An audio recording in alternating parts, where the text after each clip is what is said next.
یہ ان دنوں کا ذکر ہے جب روفی کے دانت پر بجلی گری۔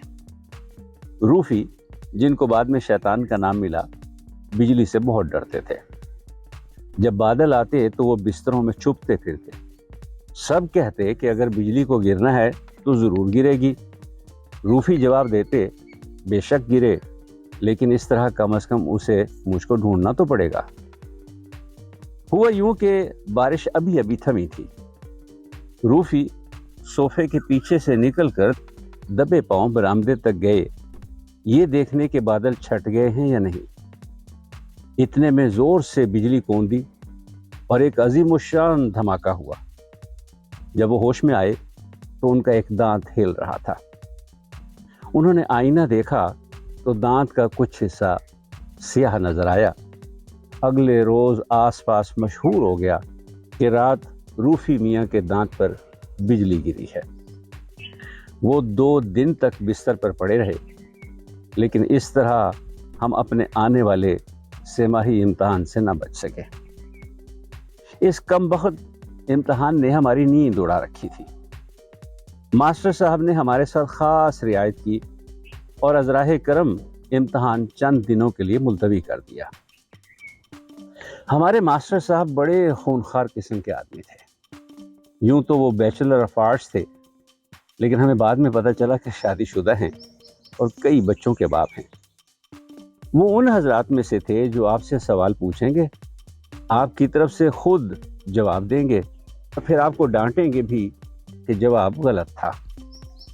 ان کے نوکر کی زبانی معلوم ہوا کہ انہیں نیند میں بولنے اور چلنے پھرنے کی بیماری بھی تھی، اور وہ سوتے ہوئے پیدل چلا کرتے تھے، حالانکہ ان کے پاس ایک تانگا تھا اور ایک سائیکل۔ انہیں کھیل کود کا شوق بھی تھا، لیکن فقط اتنا کہ ریفری بن کر خوش ہو لیا کرتے۔ ایک مرتبہ وہ فٹ بال کے میچ میں ریفری تھے کہ یک لخت جوش میں آ گئے اور گیند لے کر خود گول کر دیا۔ روفی کے ابا ہمیشہ ان سے کہا کرتے تھے کہ ماسٹر صاحب، آپ اس علاقے میں فٹ بال کے نمبر 2 کھلاڑی ہیں۔ ایک روز ماسٹر صاحب نے ان سے پوچھا کہ نمبر 1 کھلاڑی کون ہے؟ وہ بولے، پتہ نہیں۔ ساری کلاس کا امتحان ہو چکا تھا، صرف میں اور روفی رہتے تھے۔ نچلی جماعتوں میں روفی کے چھوٹے بھائی ننھے میاں باقی تھے، کیونکہ اس بجلی کے گرنے کے سلسلے میں وہ بھی بطور تیماردار شریک تھے۔ میں اور روفی مجرموں کی طرح کمرے میں داخل ہوئے۔ ماسٹر صاحب نے ہمیں بتایا کہ وہ ہمارا فقط زبانی امتحان لیں گے اور بالکل آسان سے سوال پوچھیں گے۔ گھبرانے یا ڈرنے کی کوئی بات نہیں۔ انہوں نے روفی سے پوچھا، تمہیں کس نے بنایا؟ روفی ہاتھ سے اشارہ کرتے ہوئے بولے، جناب اتنا تو مجھے خدا نے بنایا تھا، اس کے بعد میں خود بڑھا ہوں۔ اس وقت تم ایک چھوٹے سے لڑکے ہو، جب بڑے ہوگے تو کیا بنو گے؟ میں انسان بنوں گا۔ تم نے ایسی عجیب آنکھیں کہاں سے پائیں؟ جی یہ چہرے کے ساتھ ہی آئی تھی۔ اب ماسٹر صاحب مجھ سے مخاطب ہوئے، بتاؤ ہاتھی کہاں پائے جاتے ہیں؟ جناب ہاتھی اتنے بڑے ہوتے ہیں کہ ان کے کھوئے جانے کا سوال ہی پیدا نہیں ہوتا۔ میرا مطلب ہے کہ ہاتھی ملتے کہاں ہیں؟ جہاں اور ہاتھی ہوں وہاں۔ کیا یہ سچ ہے کہ ہاتھیوں کا حافظہ بے حد تیز ہوتا ہے اور وہ کبھی نہیں بھولتے؟ جی ہاتھیوں کے پاس یاد رکھنے کے لیے باتیں ہی کون سی ہوتی ہوں گی۔ اچھا لومڑی کی کھال کا کیا فائدہ ہے؟ لومڑی کو گرم رکھتی ہے۔ ماسٹر صاحب کا چہرہ روفی کی طرف پھر گیا۔ اگر ایک شخص نے ایک الو 15 روپے 3 آنے 1 پائی میں خریدا اور 7 روپے 10 آنے 11.5 پائی میں بیچ دیا تو اسے کتنا نقصان ہوا؟ جناب میں نے تو آج تک الو اتنا مہنگا بکتا نہیں دیکھا، میں نے ڈرتے ڈرتے کہا۔ اور تم نے؟ میں نے کبھی الو ہی نہیں دیکھا، روفی بولے۔ غضب خدا کا، تو آج تک تم نے الو نہیں دیکھا؟ چلا کر میری طرف دیکھو، نیچے کیا دیکھ رہے ہو؟ اچھا میں سوال پھر دہراتا ہوں۔ ماسٹر صاحب نے سوال دہرایا، بتاؤ کتنا نقصان ہوا؟ روفی بولے، جی روپوں میں نقصان ہوا اور آنے پائیوں میں نفع۔ اچھا، آج تم نے جو سب سے عجیب واقعہ دیکھا ہو بیان کرو۔ جناب، آج میں نے چند آدمیوں کو ایک گھوڑا بناتے دیکھا۔ لکڑی کا گھوڑا؟ جی نہیں، اصلی گھوڑا، جیتا جاگتا گھوڑا۔ لیکن جب میں نے دیکھا تو وہ تقریباً اسے مکمل کر چکے تھے اور اس کے کھروں میں میخیں ٹھونک رہے تھے۔ ثابت کرو کہ قلم تلوار سے اہم ہے۔ جناب، تلوار سے چیک پر دستخط نہیں کیے جا سکتے۔ ماسٹر صاحب کچھ خفا ہو چلے تھے۔ انہوں نے میری طرف دیکھا اور بولے، آسٹریلیا کہاں ہے؟ جی، جغرافیہ کے 50ویں صفحے پر۔ جغرافیہ میں نہیں، ویسے کہاں ہے؟ جناب، آسٹریلیا کرۂ ارض پر ہے۔ تربوز کے فوائد بیان کرو۔ تربوز ایک ایسا پھل ہے جسے کھا بھی سکتے ہیں، پی بھی سکتے ہیں اور اس سے ہاتھ منہ بھی دھو سکتے ہیں۔ اور ناریل؟ جی، ناریل پر ٹکٹ لگا کر اور پتہ لکھ کر بطور پارسل کے بھیج سکتے ہیں۔ اچھا، حروف اضافت کیا ہوتے؟ جناب، حروف اضافت وہ ہوتے ہیں جو اضافہ کرتے ہیں اور جنہیں پڑھ کر کچھ اور حروف یاد آ جاتے ہیں۔ مثلاً گھڑی ساز یوں معلوم ہوتا ہے جیسے زمانہ ساز ہو، پالتو فالتو معلوم ہوتا ہے، مجرد مجرب اور طبلہ نواز بندہ نواز معلوم ہوتا ہے، اور بس ماسٹر صاحب بالکل خفا ہو گئے۔ اب ننھے میاں کو بلایا گیا۔ ننھے، گنتی گن کر دکھاؤ۔ ماسٹر صاحب بولے، 1 2 3 4 5 6 7 8 9 10 غلام، بیگم اور بادشاہ۔ ننھے نے فاتحانہ انداز سے کہا۔ اس میں غریب ننھے کا بھی قصور نہیں تھا۔ ان دنوں گھر میں تاش خوب ہوتی تھی۔ شام کو ماسٹر صاحب ہمارے ہاں آئے۔ روفی کے ابا سے دیر تک باتیں ہوتی رہیں۔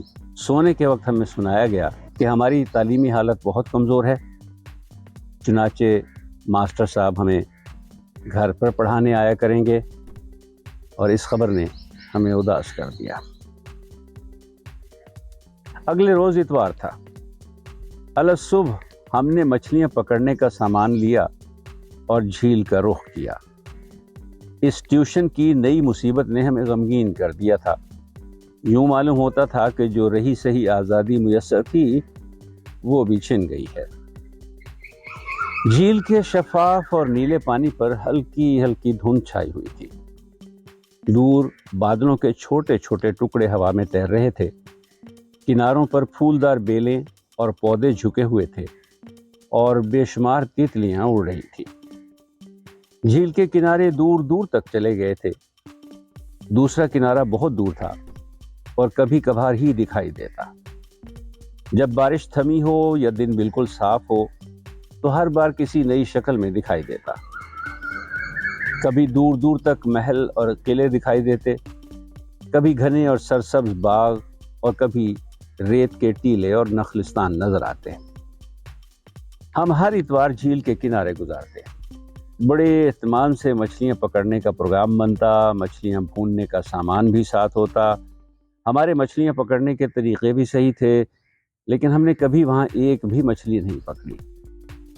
انجینئر صاحب اور ڈاکٹر صاحب کا خیال تھا کہ اس جھیل میں مچھلیاں بالکل نہیں ہیں۔ جھیل کے پانی میں کوئی خرابی تھی، معدنیات کے کچھ ایسے اجزاء شامل تھے جن میں مچھلیاں زندہ نہیں رہ سکتی تھیں، لیکن ہمیں اس پر بالکل یقین نہ آیا۔ ایسی خوشنما جھیل میں تو مچھلیاں دور دور سے آ کر رہیں گی۔ ہم اداس ہوتے یا ہمیں دھمکایا جاتا تو ہم سیدھے جھیل کا رخ کرتے، بنسیاں پانی میں ڈال کر گھاس اور پھولوں میں بیٹھ جاتے، بادشاہوں، پریوں اور بحری ڈاکوؤں کی کہانیاں پڑھتے۔ ذرا سی دیر میں ہم بھول جاتے کہ اس خوبصورت گوشے کے علاوہ دنیا کے اور حصے بھی ہیں جہاں اسکول بھی ہیں، اسکول کا کام ہے، ماسٹر صاحب کی ڈانٹ ہے، گھر والوں کی گھرکیاں ہیں۔ ہم دوسرے کنارے کی باتیں کرتے جسے دیکھنے کا ہمیں بے حد شوق تھا۔ ہم قیاس آرائیاں کرتے کہ وہاں کیا کچھ ہوگا، شاید وہاں کسی اور قسم کی دنیا ہوگی، کس طرح کے لوگ ہوں گے۔ ہم نے کئی مرتبہ ارادہ کیا کہ کہیں سے ایک کشتی لے کر چپکے سے نکل جائیں اور جھیل کو عبور کر کے دوسری طرف جا پہنچیں، لیکن ہمیں کشتی نہ مل سکی۔ ہمیں تیرنا نہیں آتا تھا، کنارے کنارے چل کر دوسری طرف جانا ناممکن تھا کیونکہ راستے میں کئی رکاوٹیں تھیں۔ جب ہم چاندنی رات میں جھیل کے کنارے بیٹھ کر ایک دوسرے کو پریوں کی کہانیاں سناتے تو جیسے سارے کردار ہماری آنکھوں کے سامنے چلنے پھرنے لگتے۔ چاندنی کچھ یوں بدل جاتی اور دوسرا کنارہ ایسا پرسحر خطہ معلوم ہونے لگتا کہ ہم سچ مچ پریوں کے ملک میں پہنچ جاتے۔ دن میں جب سمندری لٹیروں کی کہانیاں پڑھی جاتی تو ہمارا لباس بھی لٹیروں جیسا ہوتا۔ سر پر سیاہ رومال باندھے جاتے، چھوٹی چھوٹی کشتیاں بنا کر جھیل میں چھوڑی جاتی، ہوائی بندوقوں اور پٹاخوں سے جھوٹ موٹ کی جنگ ہوتی، ایک فرضی جزیرے پر قبضہ کیا جاتا، وہاں سے خزانہ برآمد ہوتا، جب تیز دھوپ نکلتی بھنورے گانے لگتے، ہوا رک جاتی اور طرح طرح کی خوشبوئیں فضا میں رچ جاتی تو ہم آنکھیں بند کیے غنودگی میں رنگ برنگے خواب دیکھتے رہتے۔ اگر وہ جھیل وہاں نہ ہوتی تو نہ جانے ہمارے دن کیوں کر گزرتے، کیونکہ گھر میں ہر ایک ہم دونوں کا دشمن تھا اور ڈانٹنے پر تلا ہوا تھا۔ ان کا رویہ یہ تھا کہ اگر کچھ کیا ہے تو کیوں کیا ہے، اور اگر نہیں کیا تو کیوں نہیں کیا۔ ان دنوں سب کے دل میں یہ خیال بیٹھ گیا تھا کہ ہم دونوں نہایت نالائق ہیں اور بالکل نہیں پڑھتے۔ ابا کا تبادلہ حسب معمول آبادی سے دور کسی ویرانے میں ہوا اور مجھے روفی کے ہاں بھیج دیا گیا۔ گھر سے ہر خط میں تاکید آتی کہ لڑکے کی پڑھائی کا خاص خیال رکھا جائے، چنانچہ خاص سے بھی زیادہ خیال رکھا جاتا۔ گیہوں کے ساتھ گھن باقاعدہ پستا اور ننھے میاں کی بھی خوب تواضع ہوتی۔ ننھے میاں سونے سے پہلے بڑے خشوع و خضوع سے دعا مانگتے کہ یا رب العالمین ہمارے کنبے والوں کو نیک ہدایت دے اور انہیں بتا کہ چھوٹے بچوں کے ساتھ کیسا سلوک کیا جاتا ہے، کیونکہ اب تک یہ لوگ اس سے بے بہرہ ہیں۔ گھر میں کئی نوکر تھے جن میں سب سے سینئر رستم تھا۔ وہ ادھیڑ عمر کا تھا، اس کا تکیہ کلام رکھی ہے تھا۔ کوئی پوچھتا میاں رستم میری اینک کہاں گئی، جواب ملتا جی فرش پر رکھی ہے۔ میرے کاغذات یہاں تھے کہاں گئے، جی ردی کی ٹوکری میں رکھے ہیں۔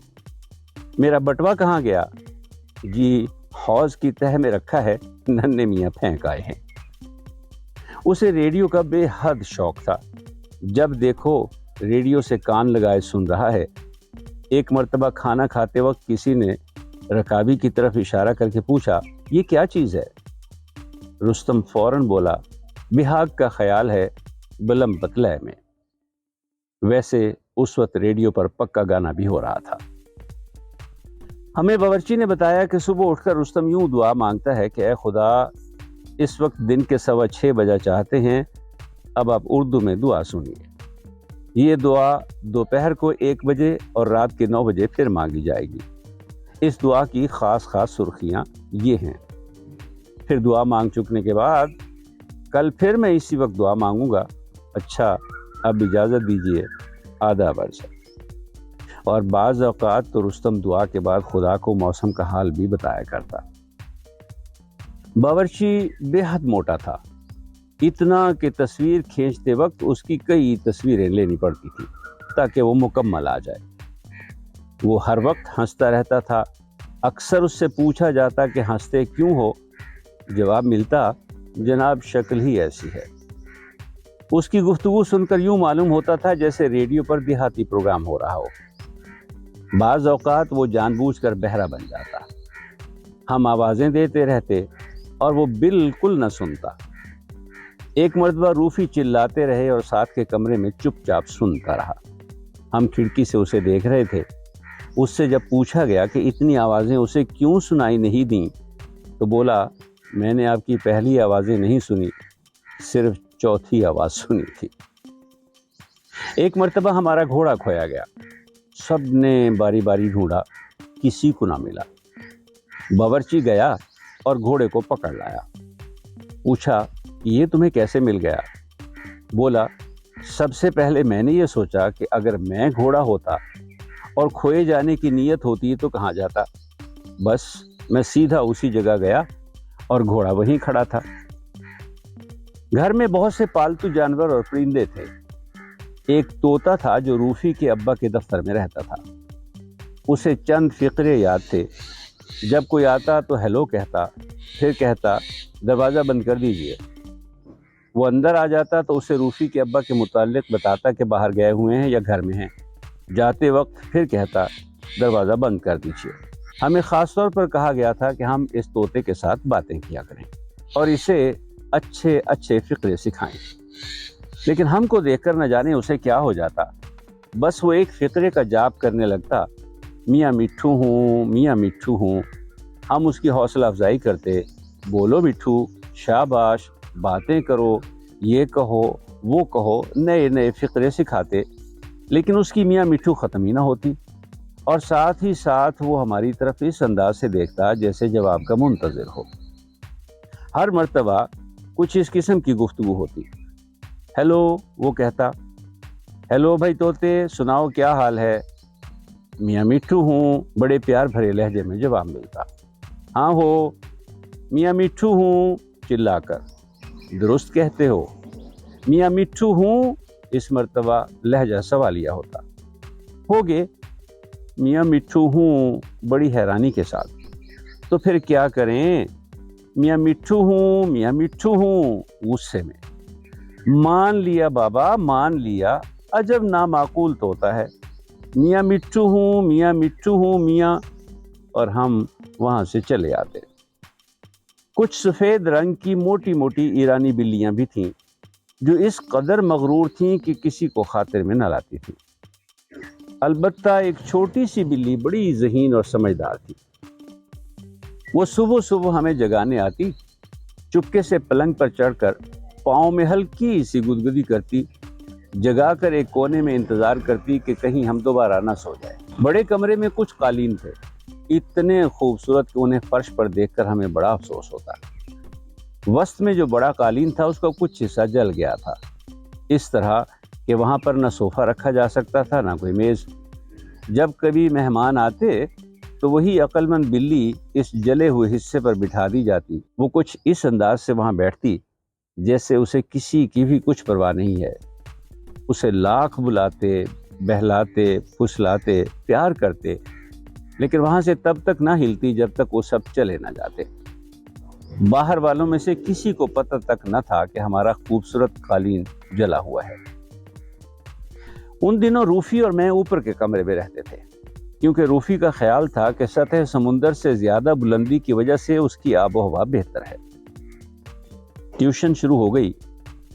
دن بھر اسکول میں رہتے، شام کو ماسٹر صاحب تشریف لاتے جو چلتے وقت فالتو کام دے جاتے جس کے لیے دیر تک جاگنا پڑتا۔ بعض اوقات روفی کے ابا ہمیں سیر پر لے جاتے اور راستے بھر انواع و اقسام کی ہدایتیں ملتی، یہ کرو، یہ مت کرو، اگر یوں کرو تو یوں ضرور کرو، اور اگر یوں نہیں کرتے تو یوں بھی مت کرو۔ ایک روز انہوں نے ہمیں کلب جانے کو کہا، بولے اس طرح تمہاری معلومات میں اضافہ ہوگا اور گفتگو کرتے وقت اب جو جھجک محسوس ہوتی ہے وہ دور ہو جائے گی۔ چنانچہ ہم کلب گئے۔ جا کر دیکھتے کیا ہیں کہ ایک بہت بڑی سجی سجائی عمارت سنسان پڑی ہے اور ایک لمبے سے کمرے میں بہت سے معمر حضرات بالکل بیزار بیٹھے ہیں۔ ہم ایک کونے میں چوروں کی طرح کھڑے تھے کہ انجینئر صاحب نے بلایا اور پاس بٹھا لیا۔ کچھ دیر خاموشی رہی، پھر انہوں نے کہا، بھائی لڑکوں کچھ بات چیت کرو۔ میں نے روفی کی طرف دیکھا، انہوں نے میری طرف اشارہ کیا۔ میں نے گلا صاف کیا اور سوچنے لگا کہ کیا کہوں۔ چند روز پہلے ہم نے سنا تھا کہ شاہ امان اللہ خان نے تخت چھوڑ دیا ہے، چلو اسی سے گفتگو شروع کرتے ہیں۔ وہ سنا آپ نے امان اللہ خان نے تخت چھوڑ دیا؟ اچھا، کب؟ انجینئر صاحب نے پوچھا۔ کچھ دن ہوئے۔ ان کی بغل میں جو صاحب بیٹھے تھے بولے، کس نے تخت چھوڑ دیا؟ جی امان اللہ خان نے۔ اوف، کہہ کر وہ خاموش ہو گئے۔ کیا ہوا؟ کون تھا؟ ایک صاحب جو ان کے بالکل قریب بیٹھے تھے کہنے لگے، جی امان اللہ خان نے تخت چھوڑ دیا۔ اوہ! ان کے سامنے بیٹھے ہوئے صاحب کچھ دیر کے بعد چونک کر بولے، یہ کن صاحب کا ذکر ہو رہا ہے؟ جی امان اللہ خان کا۔ انہیں کیا ہوا؟ انہوں نے تخت چھوڑ دیا۔ اچھا بھئی اکیلے ہی اکیلے کیا باتیں ہو رہی ہیں، ہمیں بھی تو بتاؤ، ایک طرف سے آواز آئی۔ جی امان اللہ خان نے تخت چھوڑ دیا۔ اوفو، بڑا افسوس ہوا۔ کون تھے وہ؟ جی بادشاہ تھے۔ کہاں کے؟ افغانستان کے۔ اچھا۔ میرے داہنے ہاتھ بیٹھے ہوئے صاحب یک لخت اچھل پڑے۔ کیا کسی نے تخت چھوڑ دیا؟ جی ہاں۔ کس نے؟ امان اللہ خان نے۔ او، امان اللہ خان نے۔ کچھ دیر خاموشی رہی، پھر سامنے کے صوفے پر ایک صاحب ہڑبڑا کر اٹھے۔ یہ کوئی کسی کے کچھ چھوڑ دینے کا ذکر کر رہا تھا، کیا ہوا؟ جی امان اللہ خان نے تخت چھوڑ دیا۔ ارے، غرضی کہ اسی طرح باری باری ہر شخص نے پوچھا کہ کیا ہوا، اور مجھے کوئی 50 مرتبہ بتانا پڑا کہ امان اللہ خان نے تخت چھوڑ دیا۔ ہم نہایت بیزار ہو کر واپس لوٹے۔ گھر میں سب بیٹھے باتیں کر رہے تھے۔ جھیل کی باتیں شروع ہو گئیں۔ مچھلیوں کے متعلق ان کے شبہات بدستور موجود تھے۔ ہم نے بڑے وثوق سے کہا کہ وہاں بڑی بڑی مچھلیاں ہیں، ہم اکثر پکڑتے رہتے ہیں، ہم نے کئی مرتبہ انہیں بھونا بھی ہے۔ بولے اچھا، اس مرتبہ پکڑو تو گھر لانا، ہم بھی چکھیں گے۔ اگلے اتوار کو ہم صبح سے شام تک پانی میں بنسیاں ڈالے بیٹھے رہے، لیکن کچھ نہ ملا۔ واپسی پر بازار میں مچھلی والے سے بڑی بڑی مچھلیاں خریدی گئیں اور باورچی کے حوالے کی گئیں۔ اتفاق سے اس شام کو سب کہیں باہر مدعو تھے۔ گھر میں صرف میں اور روفی تھے، اور ایک بزرگ جو ننھے میاں کو ساتھ بٹھا کر کھانا کھلایا کرتے۔ رات کے وقت بزرگ کو اچھی طرح دکھائی نہ دیتا تھا۔ ننھے میاں پہلے تو دسترخوان پر بیٹھتے، پھر چپکے سے اٹھ جاتے۔ ادھر بلیاں قطار باندھے کیو لگائے منتظر ہوتی اور بڑے اطمینان کے ساتھ آ بیٹھتی۔ وہ یہی سمجھتے کہ ننھے میاں ساتھ بیٹھے ہیں، چنانچہ وہ بار بار بلیوں سے کہتے، برخوردار، بھوکے مت رہنا۔ چیزیں اٹھا اٹھا کر ان کے سامنے رکھتے، یہ چکھو برخوردار، یہ بھی کھاؤ برخوردار، اور ادھر بلیاں بڑے سکون سے کھاتی۔ چنانچہ ہماری خریدی ہوئی مچھلیاں اس رات بلیوں نے کھائیں۔ اگلی مرتبہ ہم جھیل پر گئے اور واپس آتے وقت مچھلیاں خرید کر لائے تو نہ جانے کس کے مشورے سے مچھلیاں ڈاکٹر صاحب کے ہاں بھیج دی گئیں، اس سے اگلی مرتبہ انجینئر صاحب کے ہاں۔ پھر ایک روز کیا ہوا کہ سب کے سامنے مچھلی والا حساب لے کر آ گیا۔ ہمارا جیب خرچ ختم ہو چکا تھا اور مچھلیاں ادھار آ رہی تھیں۔ سب کو پتہ چل گیا، ہمارا خوب مذاق اڑا۔ ہمیں ہدایت کی گئی کہ آئندہ جھیل پر نہ جایا کریں، ہم وہاں محض وقت ضائع کرنے جاتے ہیں، جب وہاں مچھلیاں ہیں ہی نہیں تو جانا بالکل بے سود ہے۔ ہم اسکول کا کام کر رہے تھے، رستم ہمارے پاس بیٹھا تھا۔ ہمارے دل میں بار بار یہی خیال آتا تھا کہ وہاں جانا بے سود کیوں ہے۔ رستم کہہ رہا تھا، لڑکو، جب تم بڑے ہو جاؤ گے تب تمہیں معلوم ہوگا کہ دنیا میں جس کام سے کسی فائدے کی امید نہیں ہے وہ بے سود ہے۔ دنیا میں لوگ صرف وہی کام کرتے ہیں جس میں نفع ہو، صرف ان لوگوں سے ملتے ہیں جو فائدہ پہنچا سکیں، صرف وہ باتیں سوچتے ہیں جو سود مند ہوں۔ باقی کے سب کام، سب انسان اور سب باتیں بیکار ہیں۔ اگلے اتوار کو سب کہیں باہر جا رہے تھے۔ ہمیں حکم ملا کہ ہم دن بھر گھر کی رکھوالی کریں گے، چھوٹے ننھے میاں ٹیلی فون اور ملاقاتیوں کا خیال رکھیں گے، اور ماسٹر صاحب نے ہمیں گھوڑے پر جواب مضمون لکھنے کو کہا تھا۔ میں اور روفی کمرے میں کاپیاں لیے بیٹھے تھے۔ ایک کونے میں ننھا کھیل رہا تھا، ننھے میاں پڑوس کے بچوں کے ساتھ تھے۔ رستم پوچھنے لگا، کیا لکھ رہے ہو؟ ہم نے بتایا، گھوڑے پر جواب مضمون۔ وہ بولا، یوں بھی کبھی مضمون لکھے گئے ہیں؟ سوال مضمون ہو یا جواب مضمون، جس چیز پر لکھنا ہو اسے دیکھ کر لکھو، میں ابھی گھوڑا لاتا ہوں۔ وہ گھوڑا لے آیا، اب اس پر سوار ہو کر لکھو، تمہیں گھوڑے پر جواب مضمون لکھنا ہے۔ وہ گھوڑا بہت اونچا تھا۔ ہم زینے پر کھڑے ہو گئے۔ رستم گھوڑے کو کھینچ کر دیوار کے ساتھ لگانے کی کوشش کر رہا تھا۔ بڑی مشکل سے گھوڑا نزدیک آیا۔ ابھی روفی نے اپنا پاؤں اس پر رکھا ہی تھا کہ وہ آگے چل دیا۔ کئی مرتبہ اسی طرح ہوا۔ آخر طے ہوا کہ گھوڑے پر سیڑھی لگا کر چڑھا جائے۔ رستم بولا اگر تم دونوں نے اس گھوڑے پر چڑھ کر مضمون لکھا تو دونوں کا مضمون ایک سا ہوگا، میں ایک اور گھوڑا لاتا ہوں۔ ہم نے کہا نہیں، یہی کافی ہے۔ بمشکل روفی گھوڑے پر سوار ہوئے۔ وہ اس قدر ڈرے ہوئے تھے کہ رستم کو بھی ساتھ بیٹھنا پڑا۔ میں نے انکار کر دیا۔ دیکھتے دیکھتے گھوڑا بدک کر سرپٹ بھاگا۔ رستم نے 4 یا 5 نہایت اعلیٰ درجے کی نفیس قلع بازیاں کھائیں اور روفی نے کسی کوہنہ مشق نٹ کی طرح تماشا دکھایا۔ کپڑے جھاڑتے ہوئے روفی رستم سے بولے گھوڑے پر ان دونوں سواریوں کا شکریہ۔ 2 سواریاں کیسی؟ میری پہلی اور آخری سواری۔ باورچی کو کہا گیا تھا کہ وہ ننھے کا خیال رکھے، چنانچہ وہ ہر 10-15 منٹ کے بعد باورچی خانے کی کھڑکی سے سر نکال کر ننھے کی طرف دیکھے بغیر چلاتا تھا، ننھے یوں مت کرو، خبردار ننھے جو یہ کیا ہے تو۔ پھر یکا یک ننھے کے رونے کی آواز آئی۔ ہم بھاگے بھاگے پہنچے۔ ننھے کو چوٹ کیوں کر لگی؟ ہم نے باورچی سے پوچھا۔ وہ سامنے سیڑھیاں دیکھی ہیں آپ نے؟ ہاں، بس وہ ننھے نے نہیں دیکھی۔ ہم نے اسے چپ کرانے کے لیے بہتیرے جتن کیے۔ آخر رستم نے مشورہ دیا کہ اسے گائے کا دودھ پلایا جائے۔ باورچی دودھ لایا۔ ہم نے اس سے پوچھا یہ تازہ تو ہے نا؟ تازہ؟ چند گھنٹے پہلے یہ سبز گھاس تھا، اس نے فوراً جواب دیا۔ ننھے نے چکھا لیکن پینے سے انکار کر دیا۔ معلوم ہوا کہ دودھ پھیکا تھا۔ باورچی سے شکر ملانے کو کہا گیا۔ اس نے گھر چھان مارا لیکن شکر نہ ملی۔ رستم نے کہا ابھی صبح 5 سیر شکر آئی تھی، باورچی خانے میں نے خود دیکھی ہے۔ باورچی مسکرایا اور بولا اوہو، مجھے یاد آیا۔ اندر گیا، خالی ہاتھ لوٹا، وہاں تو نہیں ملی۔ تو پھر کہاں گئی؟ کسی کتے بلی نے کھا لی ہوگی، وہ بولا۔ اندر جا کر دیکھتے ہیں تو ایک بالکل چھوٹا سا کتا خواب خرگوش سے لطف اندوز ہو رہا ہے۔ اسے جگانے سے پہلے میں نے پوچھا کیا کتے شکر کھاتے ہیں؟ اور کتوں کا تو مجھے پتا نہیں، یہ کتا بے حد چٹورا ہے، میٹھی چیز تو یہ کبھی نہیں چھوڑتا، ضرور اسی نے شکر کھائی ہے، اسے تول کر دیکھ لیجئے۔ کتے کو جگایا گیا، ترازو منگائی گئی، اسے تولا گیا، وہ پورا 5 سیر تھا۔ شکر کا وزن تو پورا ہو گیا۔ روفی نے باورچی سے پوچھا اب کتا کہاں گیا؟ باورچی سے جب کئی اور سوال پوچھے گئے تو وہ بولا میں اتنا بے وقوف نہیں ہوں جتنا کہ دکھائی دیتا ہوں۔ کاش کہ تم ہوتے، رستم نے کہا۔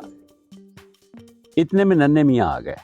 ننھے میاں خود 4.5 سال کے تھے اور چھوٹے ننھے سے 2 سال بڑے تھے۔ ہم نے ان کی خوش آمد کی کہ چھوٹے ننھے کے ساتھ کھیلو۔ انہوں نے بڑی حقارت سے ننھے کی طرف دیکھا اور بولے اس کے ساتھ؟ یہ تو بچہ ہے۔ ننھا خوب رو رہا تھا۔ آخر ہم نے تنگ آ کر ریڈیو لگا دیا اور اسے اتنا بلند کر دیا کہ ننھے کی آواز دب کر رہ گئی۔ دفتر سے اس طوطے کو نکال کر ریڈیو کے سامنے بٹھا دیا۔ سیاہی سے ننھے میاں کی داڑھی اور مونچھیں بنائی گئیں۔ بلیوں کے منہ پر پاؤڈر، سرخی اور لپسٹک لگائی گئی۔ کتے کے گلے میں سفید کالر اور نہایت بڑی ٹائی باندھی گئی۔ سر پر ہیٹ اڑایا گیا۔ گھوڑے کے سر پر کلہا رکھ کر صافہ باندھا گیا۔ فون آیا۔ روفی نے ریسیور اٹھایا اور ننھے کے منہ کے سامنے کر دیا۔ ننھا خوب مزے لے لے کر رو رہا تھا۔ کچھ دیر کے بعد پھر فون آیا۔ روفی نے پوچھا کون صاحب بول رہے ہیں؟ آواز آئی انعام علی، اکرام علی، الہام علی اینڈ کمپنی۔ او آداب عرض، آداب عرض اور آداب عرض، اور ریسیور رکھ دیا گیا۔ گھر میں خوب ادھم مچایا گیا۔ صندوقوں اور الماریوں کی تلاشی لی گئی، بندوق نکال کر چلائی گئی، 2 گھڑے پھوٹ گئے، پھر فون کیا گیا۔ کون سا نمبر چاہیے؟ آپریٹر نے پوچھا۔ کوئی سا نمبر دے دیجئے، روفی بولے۔ آپ بتائیے، آپ خود کوئی اچھا سا نمبر دے دیجئے۔ نہیں آپ، واللہ آپ بتاتے ہیں یا نہیں؟ روفی نے ڈائل پر لکھا ہوا نمبر پڑھا۔ مجھے یہ نمبر چاہیے۔ یہ تو آپ کا نمبر ہے۔ تو پھر میں اپنے آپ سے گفتگو کرنا چاہتا ہوں۔ جب شام کو سب آئے تو ہم بڑی سنجیدگی سے سوال نکال رہے تھے۔